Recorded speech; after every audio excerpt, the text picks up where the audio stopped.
আজকে বানিয়ে নিলাম চিলি চিকেন। এটা আমি নাগা চিলি চিকেন তৈরি করেছি, আর তার জন্য এখানে চিকেন তো অবশ্যই লাগবে, আর সামান্য কিছু উপকরণ লাগবে। তো চলুন তৈরি করে ফেলি চিলি চিকেন। তো এখানে চিকেন আমি ভালোভাবে ধুয়ে পানি ঝরিয়ে নিয়েছি। আমি এখানে একটা মুরগির জন্য রান আর আপনার ব্রেস্টের যেই অংশগুলি থাকে এগুলো আমি আলাদা করে রেখেছি চিকেন ফ্রাই করার জন্য, আর বাদ বাকি অংশটা আমি নিয়েছি। এখানে সামান্য পরিমাণ আদা বাটা, রসুন বাটা, শুকনো মরিচের গুঁড়ো, কালো গোলমরিচের গুঁড়ো আর লবণ, একটু টুকরা লেবু দিয়ে আমি ভালোভাবে মেখে ম্যারিনেট করে রেখে দেবো 40 মিনিটের মতো।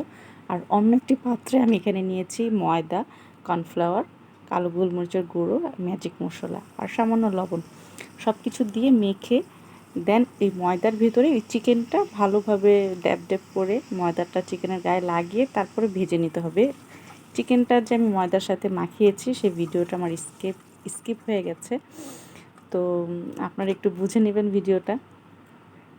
তারপর এখানে একটা পাত্রে তেল গরম করে এখানে আমি আদা কুচি আর রসুন কুচিটা হালকা ভেজে নিব। ভেজে নেওয়ার পর এখানে চুলাটা অফ করে দিতে হবে। তারপর এখানে যা যা মিশাবেন সব কিছু ভালোভাবে মিশানোর পরে চুলাটা অন করতে হবে। তো আমি এখানে কিছু বাহিরের সস দিয়ে দিব আর কিছু দিব ঘরে বানানোর সস। তো এখানে আমি সস দিয়ে দিব 2 ধরনের, ঘরের আর দোকানের। তো আপনারা চাইলে দোকানের অথবা ঘরের যে কোনো একটা দিতে পারেন। আর সয়া সসটা একটু পরিমাণে বেশি লাগবে। সয়া সস আর সস সব কিছু দেওয়ার পরে একটু ভালোভাবে মাখিয়ে নিব।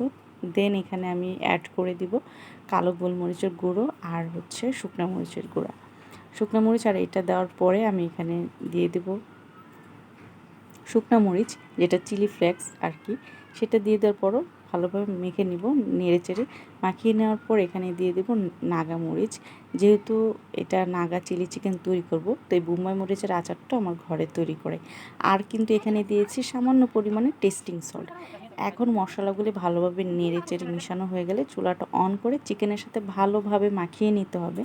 দেন আপনারা এটা পরিবেশন করে নিতে পারবেন আপনাদের পছন্দ অনুযায়ী। আমি এখানে সামান্য পরিমাণে যে সাদা তিল আর কাঁচা মরিচের কুচি দিয়ে আমি এটা সাজিয়ে নিয়েছি দেখতে একটু সুন্দর দেখার জন্য। তো ভিডিওটি ভালো লাগলে লাইক, শেয়ার অ্যান্ড ইউটিউবে দেখে থাকলে চ্যানেলটি সাবস্ক্রাইব করে যাবেন। আসসালামু আলাইকুম।